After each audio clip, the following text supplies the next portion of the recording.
Many of you who are watching, oh, he's from the Food Network. That would be correct.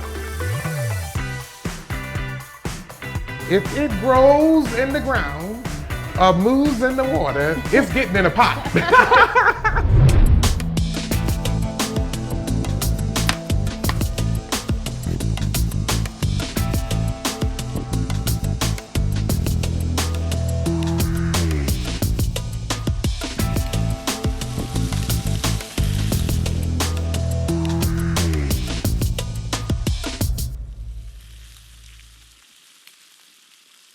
Hi, I'm Catherine and I'm here in Beltsville, Maryland at the USDA's Agricultural Research Service. And I'm going to talk to you today about peppers. To help me tell their story today, I have a few special guests I'm very pleased to introduce. Chef Elliott, welcome to Beltsville. Thank you, I'm honored to be here. The recipes you're cooking with us today are recipes that you have specifically developed to use with us, and this will be the first time in the history of the world that they have ever been prepared with ARS peppers. Yes. So we're going to go into a little more detail about what it is we do in our agricultural research on peppers.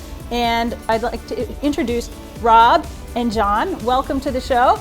And can you all tell us a little about your experience at ARS and the work you do here? You look at a pepper for culinary, a vegetable pepper, and why does it need to be ugly? Why can't it be attractive? And vice versa. Why does an ornamental pepper, why can't we eat it? So our goal was to create culinaries that look nice and ornamentals that you can eat. Now this is actually a 3-course meal. So Chef Elliott, would you care to walk us through the courses and tell us a bit about how peppers are involved in each of them? Absolutely. So we're going to have, as a starter, a soup, a clam chowder soup. And also we're going to have a curried, peppered, boneless, skinless chicken thigh that has been marinating for a few hours. Isn't that amazing? We're going to grill that off. We're also going to saute some kale, and we're going to incorporate peppers in that. Actually, what we're having as a second side with the chicken, we're going to have a sweet potato mash, and I have some peppers boiling with those sweet potatoes. And what we're going to do is take those peppers once we have finished boiling those sweet potatoes, and we're going to dice those and add that to the kale. Wow, well, absolutely. I can't wait to try all of that. Yeah. But what I love about these recipes, in addition to how delicious they sound, is that you've made them nice and simple. So folks at home can do these recipes on their own. Absolutely. They can vary them up a little bit, substitute some ingredients, and this is a way that anyone can use peppers to cook a really delicious, exciting meal. Absolutely, absolutely. One thing people often think about when they consider peppers is what they see on the table at, say, a restaurant. So there's a salt shaker, and next to that there's a pepper shaker. Rob and John, is that the same kind of pepper we're talking about here? The pepper that we're using as a dried condiment is an entirely different genus and species, unrelated to pepper. What's the first dish you're going to be cooking in this meal? So what we're doing now, we're using turkey bacon. So just kind of browning that a little bit. We want to use the drippings from that, and what we're going to do is saute our vegetables. Now I've already taken the liberty of dicing what we have in here. We have about 4 different types of the peppers. We have some sweet peppers. We have some with a little heat in there, a little bite, if you will. We have some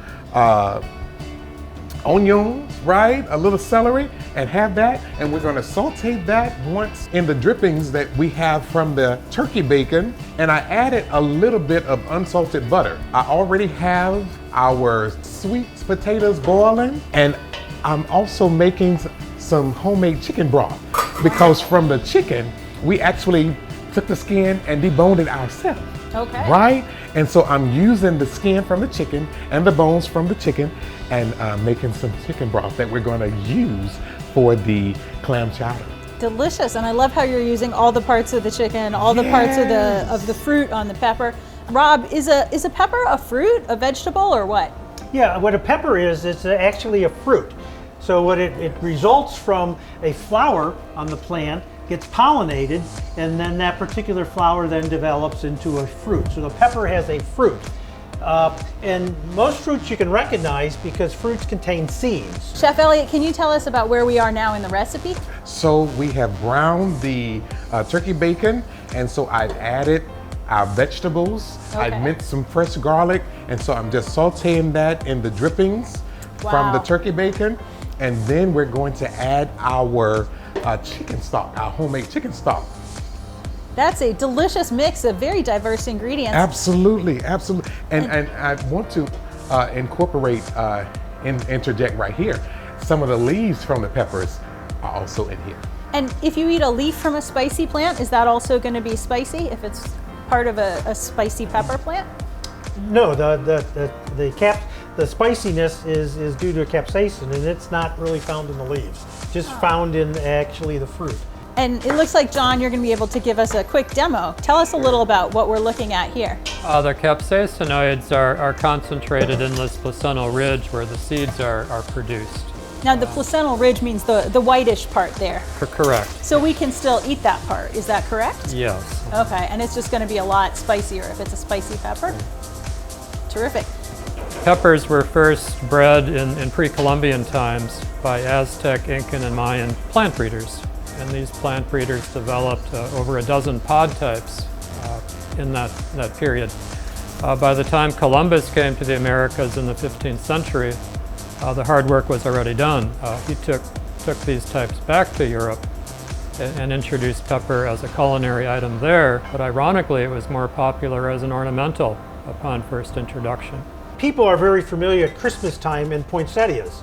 Well, that's fairly new. Poinsettias were around, probably in the 1950s they started. Before that, your Christmas plant was actually a pepper. Another thing related to that, which was pretty interesting, what we decided since they were Christmas plants, we developed some new types that looked like the old-fashioned Christmas light bulbs. Amazing. So that at Christmas time, you could actually have little light bulbs on your pepper plant, and they come in different colors, just like the light bulbs on the old-fashioned Christmas trees.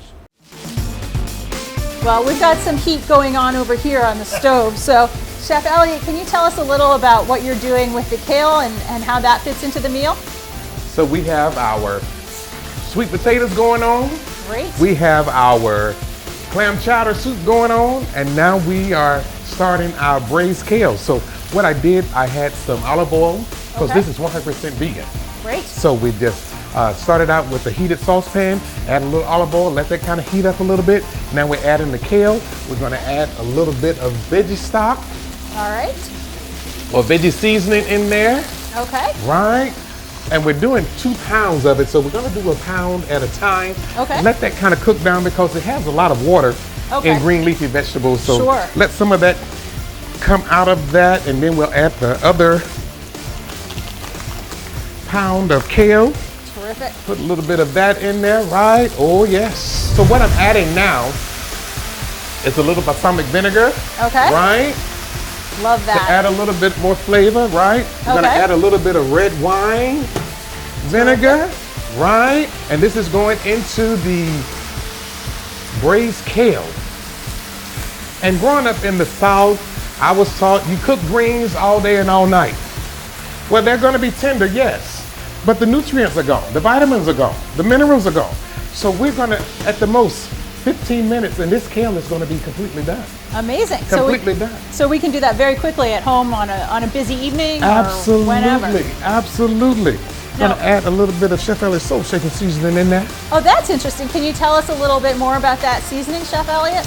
It's a low sodium all-purpose blend. You can use it on anything. I use it on seafood, I use it on poultry, on vegetables, in soups. I use it in dips.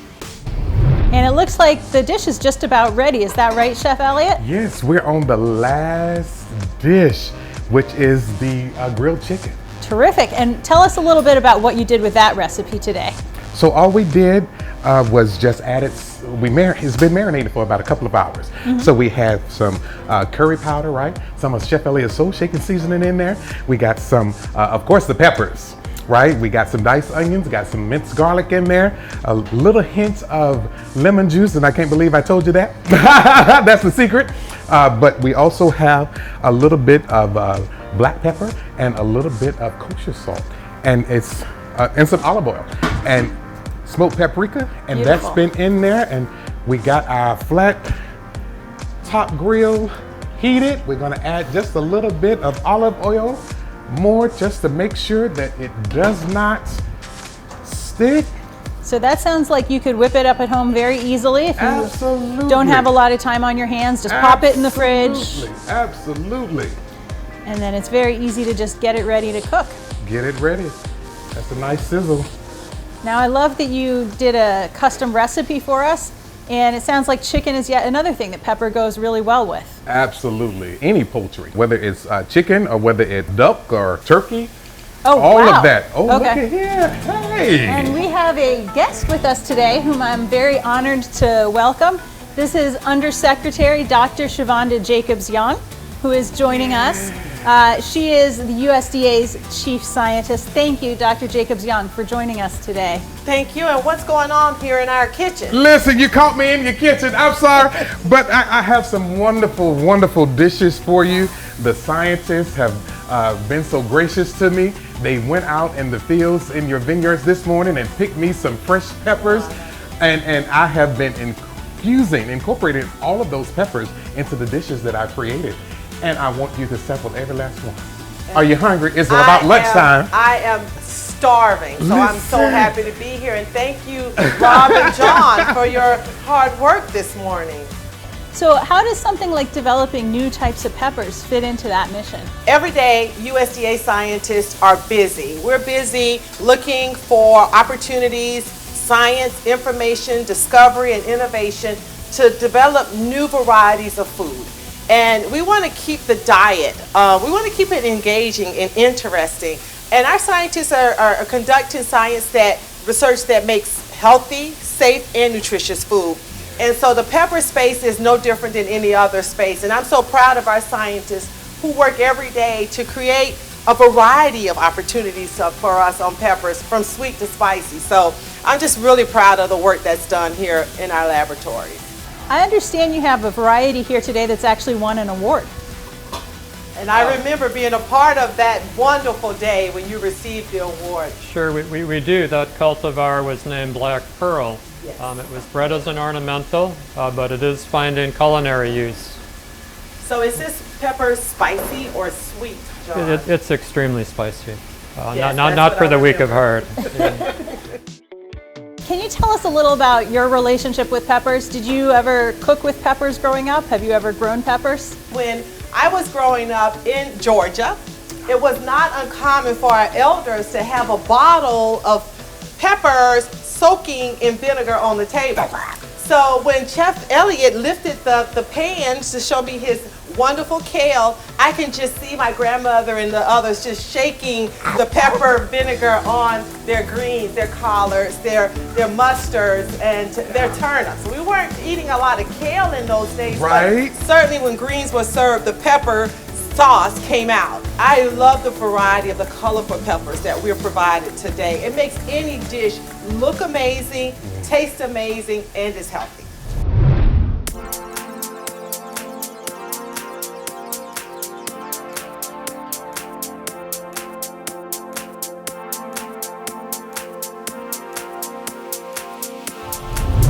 And let's see what that's tasting like. Can we all do it? Yeah, well, listen, wait a minute. I can't wait. Peppers, they come out really good. Good as in spicy or old? It's not spicy. It's, These were the mild ones. it's not spicy. Oh boy. Boy, it's very good. Isn't that amazing? Well, I'm not gonna just taste this. I'm eating the entire bowl. Bon appetit. Bon appetit. Let's see here. Oh, yes. Wow. Tastes my just like goodness. Thanksgiving. That's what I was saying. Absolutely. Yes. Wow. I love that. The sweet potato is really sweet, but it's got a different flavor because of the pepper. This kale is amazing. And it's 100% vegan. Isn't that amazing? This kale is amazing. I think the peppers Yeah. have my vote. The peppers get my vote. Nice work in both developing them and cooking them, guys. Yeah. This is amazing. I also have a dessert. Ooh, tell us about that. So we made a homemade graham cracker crust for you. Right. Crumbled up the graham crackers ourselves. Added a little bit of soft butter. Oh, Right. that looks good. Incorporate. grated a little bit of that juice that we boiled from the peppers. Put that over in there. Put a little bit of that in here. Oh yes. We have peppers in the cheesecake. In the cheesecake, yes. Absolutely. Peppers Yes. can go with just about anything. So we just add just a little bit. They're amazing with chocolate. They're amazing for dessert. They're amazing in your entrees. Yeah, if Pretty you're much making a what- chocolate beverage, I use a lot of hot peppers. I've always wanted to be an expert judge on a cooking show. So, Okay. this Chef is your Elliott, you have cheese. made a bucket list dream come true. And so far we're still good. Yes. Isn't that amazing? All right. Wow. Y'all saw that out in TV land. You captured that face. Isn't that amazing? That is really, really Yeah. good. So Chef Elliott, I want to share with you that you have come in and demonstrated what we hope that all Americans will have an opportunity to do. Yes, Is to take these innovations and be able to turn them into beautiful, healthy meals that all can enjoy. And so as we continue to innovate, we hope we can invite you back again. Oh, I'd be honored. Oh, fantastic, Absolutely. Chef I Elliott. would be honored. Thank you so much for being here today, and our kitchen is always open to you. Thank you. Thank you so much. And if I may, all of this was created, start to finish, max 60 minutes. Wow. I'm sorry, you can't see me. So All will of you your come on camera. that side, please? I'm sorry. You hear my voice, you don't see my body. Thank you. You want some oyster crackers? You gotta have some of these oyster crackers in there. You can't eat that without the oyster crackers. That's a lot of oyster crackers.